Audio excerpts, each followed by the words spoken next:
everyone, I'm Jess M. Thank you for tuning into the Market Made channel. Today we're going to be going over how to upholster a chair. So this is going to be a tutorial for beginners by a beginner. So this week and part of last week and the week before and maybe the week before that, I've been working on upholstering a chair for my office. If you follow me on social media, I did post a little bit about it, but I've just been like delaying it for weeks because it's really hard. And also Jeff had last week off and I was planning on getting a video out last week about it, but I just didn't get it done because we wanted to start working on his office. So we have like 3 or 4 major projects all going on that like none of it's complete.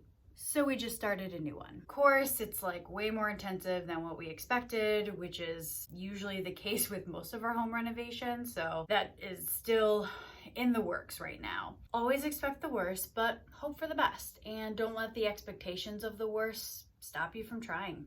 As you can see, that's sort of my motto for most of these videos because it includes a lot of fails, redesigns. Honestly, a lot of the film I just delete because it's usually me just struggling for too long of a period of time, or me arguing with myself or with an inanimate object, which is all part of my well-tailored process. And back on topic, I upholstered a chair and I actually really liked the design. It turned out pretty well. I did leave out some of the upholstery process and then my design because I was so focused on the task at hand that a lot of the time I was sitting or standing in front of the camera. So sorry about that.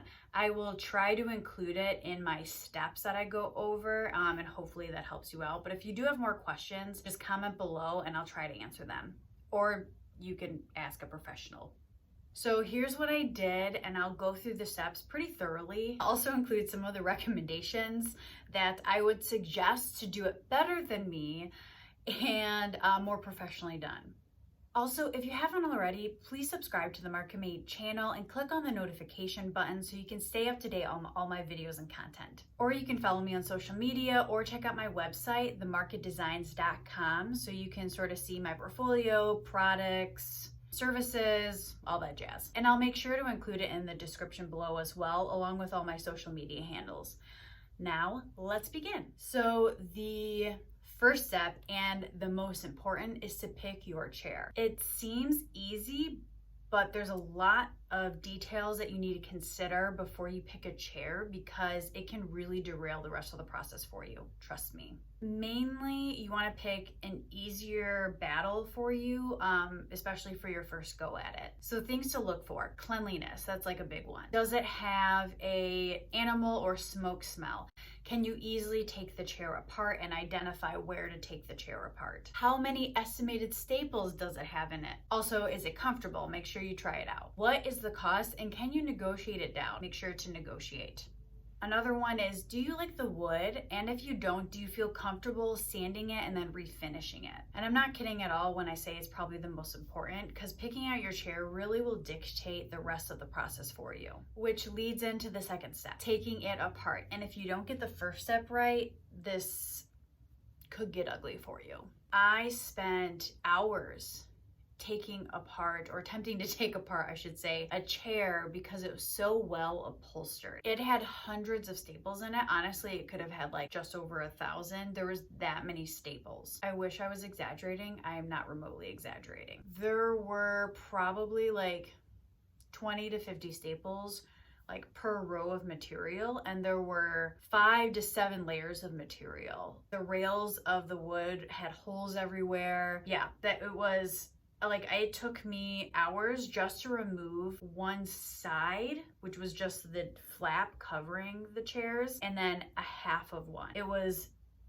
crazy. Like, I've taken apart upholstered chairs before, and this was just like an exorbitant amount of staples. It was just too much. Also, the best way to remove the staples is with a carpenter's knife and then a needle nose pliers or a hammer. Just make sure you're not using like a really sharp knife, because if you slip, I don't want you to cut yourself. Just fair warning. So while I was trying to take all the upholstery off and save the material for the pattern, thank God my mother-in-law stopped by to drop off Jeff's birthday presents, and she was just like, oh, I would just go like right over the thing. And I was like, huh.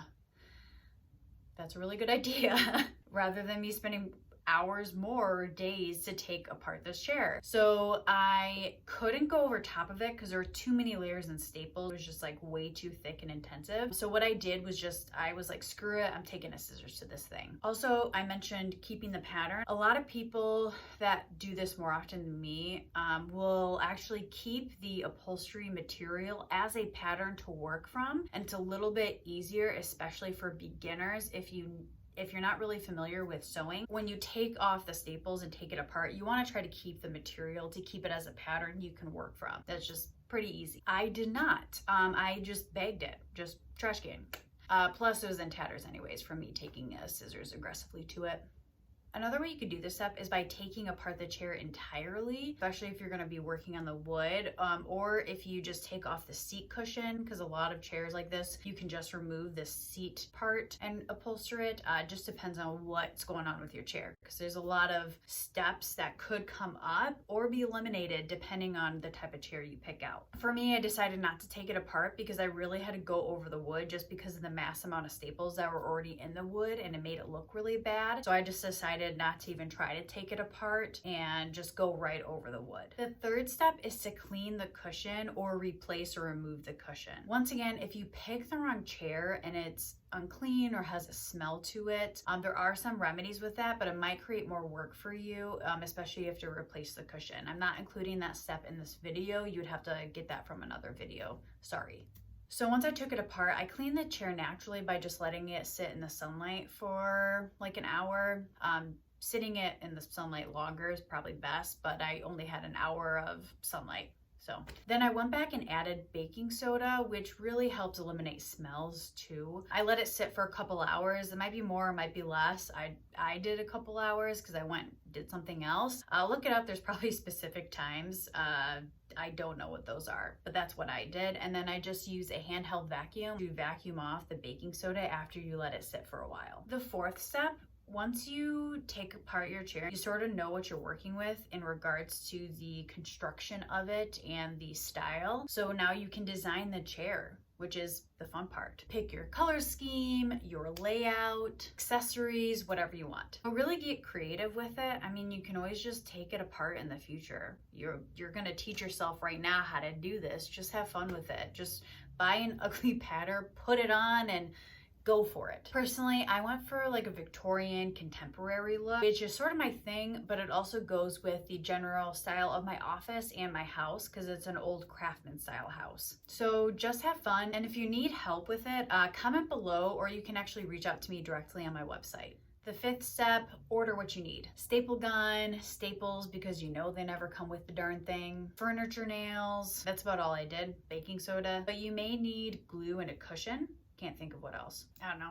You figure it out. You also need to order fabric. So I took measurements and ordered the appropriate amount of material. LOL, nah dude. I suck at math, especially when it comes to conversion and measurements. I ordered an excessive amount of fabric. It was like at least 5 times too much fabric. Let me show you. It is in that giant bin right there, if you can see it. Yeah, that is a stupid amount of fabric. I usually have Jeff double check my math, and I didn't do that this time. I thought I was right. I wasn't. If you have any ideas on what to do with this fabric, let me know, because I am all ears as long as I don't have to do upholstery for a while. So yeah, take accurate measurements, make sure you order the right amount. So the next steps, basically step 6 and up, is basically putting it together. So what you want to do is start off with the bottom of the chair seat, which is the bottom for your bottom, and lay out the fabric and then cut off the excess. But you want to leave 3 to 4 inches so you have enough room to play with it and wrap it underneath the chair in case there's a lot of damage on the wood rails. And really just start playing with the folds of the fabric to see what you want to do with it and how you want it to look. That's what I pretty much did. I didn't go off a pattern. I didn't look up how to do it or how to fold the corners. There are a lot of really good tutorials out there on how to do like intricate corners for upholstery. They are really cool and fascinating. I just did my own, and then I looked up the tutorials later. But I'm actually very happy with my design. It's really sleek, a little bit more contemporary. Obviously, like I said, I still wanted that Victorian touch, which you'll check out later. This step will be dictated by the style of chair you did and if you took it apart. If you just have like the physical cushion and you're keeping the chair the way it is, you can, at this point when you take it apart, you can sand and finish the chair and then go to the upholstery. If you just have the cushion, you just pretty much want to wrap it around, figure out the corners, and then staple it together, and then you reattach it. It's pretty easy. For mine, what I did was lay it out, and then I wrapped it around the chair and used my furniture nails actually to hold a lot of the material in place so I could get a good idea of the design and layout that I wanted. The big thing with upholstery is you want to pull it tight or taut. You don't want to pull it too tight where it pulls at the fabric, but you don't want it loose either. Yeah, you just want it very smooth. If you do a bad staple, just take it out and redo it. It takes like 2 seconds. And the 7th step is basically, if you have the backrest of the chair, is to do that next with covering the cushion. I worked from the bottom up so I could play with the folds up top a little bit. So I basically tucked it in, stapled around the sides, and then smoothed it as I went up, because on the top you can fold it and play with it a little bit more. So that's where I left the excess, so you can always make it look cute. If you leave excess at the bottom, then it can get a little funky looking. So just a heads up on that. The next step is if you need a back panel. My chair did. I didn't include this in my tutorial because I wanted to leave the big reveal, but afterwards I realized that I didn't show you guys how to do a finished edge. And if you're like me, you probably messed up on step 6 because you accidentally left some raw edges and you're just looking at this saying, how am I going to fix this? Yes, I understand. So for a finished edge, you basically want it to look like this. So figure out where you want it, lay it out. But then what you're going to do is basically let this come up, hold this here, figure out where you want to staple it, and you're going to staple this black part like up towards you, if that makes sense. And then when you come back through, you're going to then come through and staple that underneath the chair to get that finished edge look, if that makes sense. If not, look it up. So for the back of the chair, the back paneling, I still might do something different with it. I liked how it turned out. I was planning on putting like a cardboard back there to like pull it a little bit tighter, or putting more stuffing or cushion in it. Right now I'm just leaving it because I'm lazy and I didn't want to run to the store. So for the back panel of my chair, I worked from the bottom up, and then I left, the excess basically to play with like the layering and stuff and how I wanted to finish it. Same idea. However, you do want to staple it as high as you can get up there. And what I did, instead of stapling the top to finish it, because that'd be very difficult because you'd have to get underneath the fabric to staple it to get that finished edge, I just tucked the raw edge under to get that finished edge look on top. And I used the furniture nails to hold it in place. It turned out fairly well. They are a little loose, so I might use some fabric glue to hold them in place, but I'm gonna look up some other tutorials to see what the best option is first. So that is it. Another suggestion though, if you're having a hard time with the finished edge, you can always finish the edge with cord, or you can get some of the ornate trim work or wood to finish off the edges. I've seen several people do that too. I actually was planning on doing that first, but I didn't want to run to the store because I was feeling lazy and it was Black Friday. I was not going to go in there. No.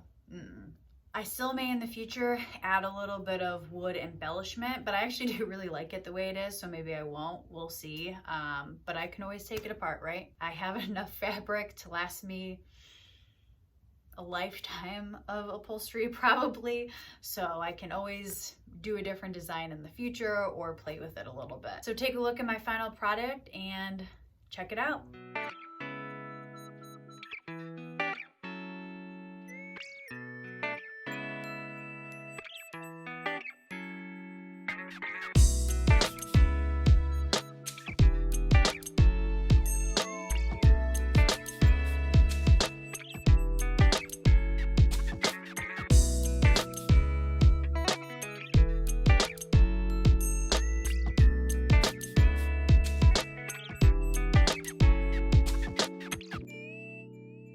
Thank you for watching this video. I hope you enjoyed it. If you did, please give it a thumbs up. That'd be very nice of you. If you did like this type of content and you want to learn more, please subscribe to the Mark Made channel. And as always, thank you again for watching. I hope you stay safe out there. Remember to mask up and have a great day.